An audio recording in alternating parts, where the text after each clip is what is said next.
So this is the guided brain dump, everything you need to know for the geometry SOL, but you don't actually get on your formula sheet. So a lot of the very important things that you need to know, they do not put on the formula sheet, but if you train your brain to remember it in a certain way, you'll be a lot more consistent on test day. So let's go on and get started. This is your formula sheet. Typically the side with all of the geometric solids is the front and the other side is the back. The way that we're going to do it is we're going to break it up into different sections.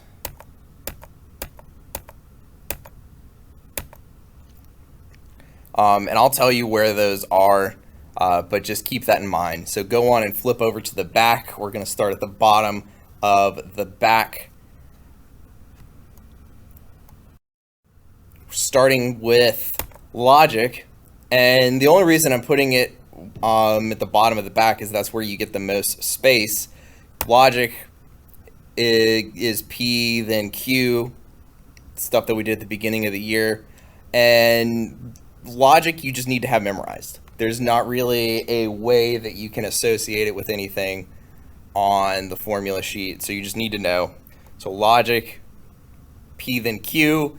You've got your inverse when you do the opposite of both of your statements, so that would be not P then not Q. Converse is when you change order, so Q then P. Contrapositive is when you do both, not Q then not P. You also have the symbols that you need to know. And is the little A without the middle part, or is your V. If and only if is the double-sided arrow. The squiggle means not or a negation. And also remember that if you negate a negation, they both cancel each other out. And the three dots in a triangle is therefore. And then also you want to remember your law of syllogism. That's if you have two different conditional statements, P then Q and Q then R. So the trick being that middle statement, the end of the first statement and the start of the second one are both the same thing. Then you can say that P implies R. Or you could do the contrapositive, not R implies not P. So now we're going to go over.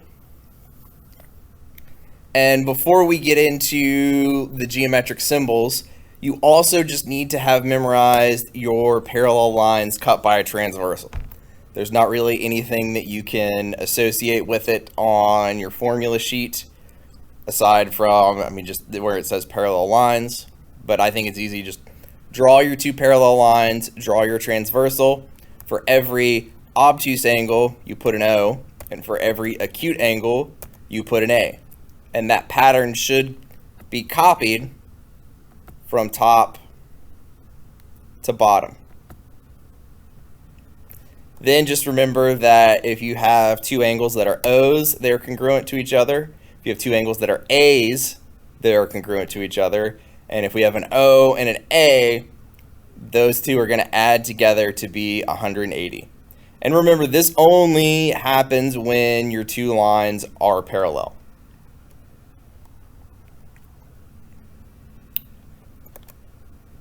So going through, when you see the length of line segment, well, a line has a slope.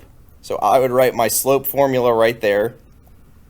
Or as long as you write slope somewhere on your paper, just remember it's rise over run. Also, for your right angle, maybe you want to write 90. And also next to it, you want to write complementary. Remember that right angles are complementary.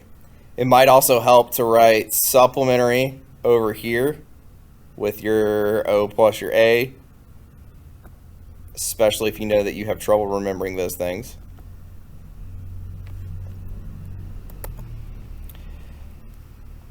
When they tell you AB is parallel to CD, what that parallel line symbol means, next to that, put that parallel lines have the same slope. And then for perpendicular lines, For the slope, put that you have to flip the fraction and change the sign. Make sure you put both of those things. If you only do one, if you only flip the fraction, or if you only change the sign, your answer is going to be very wrong. With the similarity statement they give you right there, put a little arc to remind you that the order matters. So A and D correspond to each other, B and E correspond to each other, and C and F correspond to each other. Also next to that, I would remind myself how I set up my similar triangle problems. Part over part equals part over part. I always do mine small over big, but you do not have to do that. And then maybe put the start of your butterfly so you remember how to do that.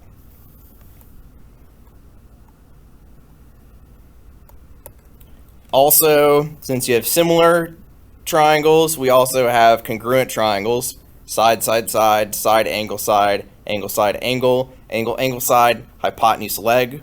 It might help for you to draw a triangle for each of those to help remind you, but you do not have to.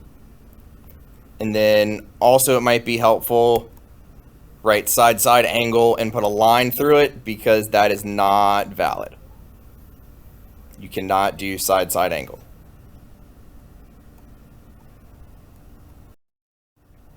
So then moving up to the top of the back, you've got your two right triangles, and you've got your Pythagorean theorem.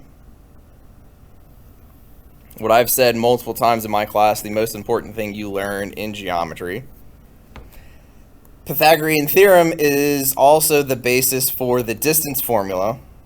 So I would just write my distance formula. Remember, we did it as the square root of rise squared plus run squared, but you could also write out the actual mathematical definition, square root of x2 minus x1 squared plus y2 minus y1, all that squared. And then when you write the distance formula, you might as well write the midpoint formula as well, because distance and midpoint we learned them around the same time, so we tend to associate them together.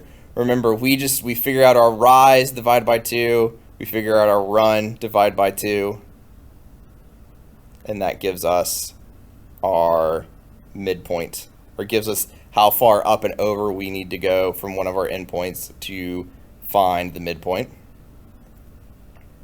So then looking at the right triangle that's over here, SOHCAHTOA is not written on your formula sheet, so you want to make sure you write that down. You've got your reference angle right here, so from there you can figure out your hypotenuse, opposite, and adjacent, and you got your SOHCAHTOA. So I would go through and change the X, Y, and Z to be H, O, and A, because that's how we typically did it. If you're okay with X, Y, and Z, you don't have to, or maybe you just, instead of crossing it out, you put it next to it. I think it'd be easier just to cross out the X, Y, and Z and think of it as H, O, and A. Moving to the right a little bit more, we've got our equation of the circle, and you do not need to add anything to the equation of the circle, but I would take a second to circle or highlight, or at least be aware of the minus sign in front of the H and in front of the K, because you have to switch your sign when you're doing equation of a circle. Don't forget those things. Then you want to draw a circle for your Pac-Man formula, which just tells you that your central angle and the arc that goes with it are equal to each other. You've got the Hungry Pac-Man formula, which tells you that your angle is equal to half of that arc that it goes with. And those two are pretty straightforward. Next, we have what I called the Smash Brothers formula, because it looks like the little Smash Brothers symbol. And there's actually two formulas that we get from this picture. So this is just a circle with two chords intersecting. The first one is part times part equals part times part when you're trying to figure out your segments inside your circle. But then if you label your angle and the two arcs that kind of are across from the angle, you've got your angle x is equal to a plus b divided by 2. Very similar to that, we have the slingshot formula.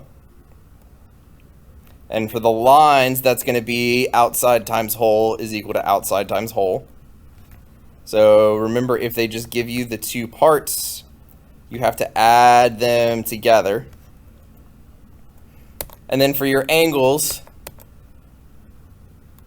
in your angle and your arcs, x is going to be equal to b minus a divided by 2.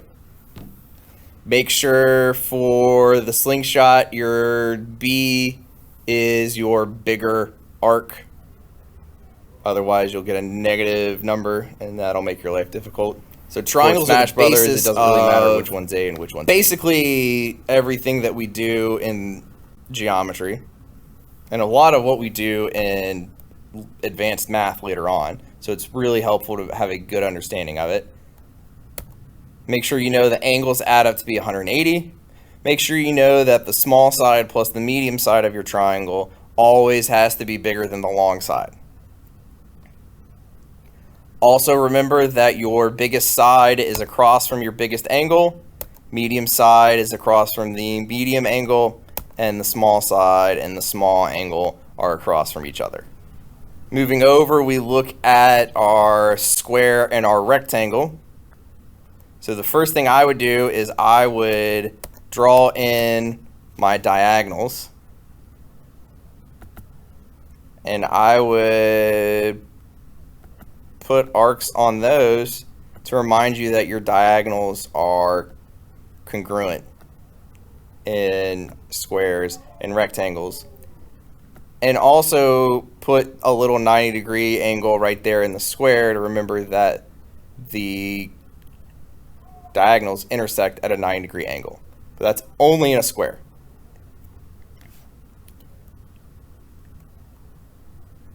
You shouldn't need to mark that the opposite sides are congruent to each other, but if you do, then you can. Also remember that the angles in any four-sided figure always add up to be 360. And hopefully with the 4 90-degree angles, you can use that to remember. And then going down and to the left on your formula sheet, we're going to look at the parallelogram.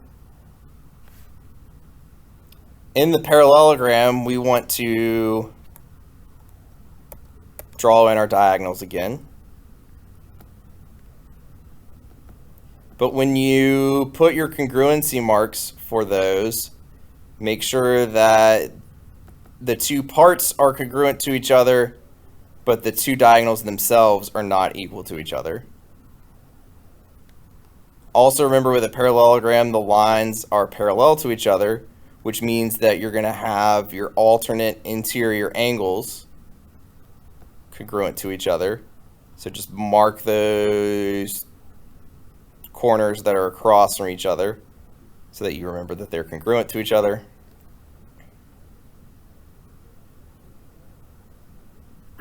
If you want to mark opposite sides, you're more than welcome to. I'm not going to.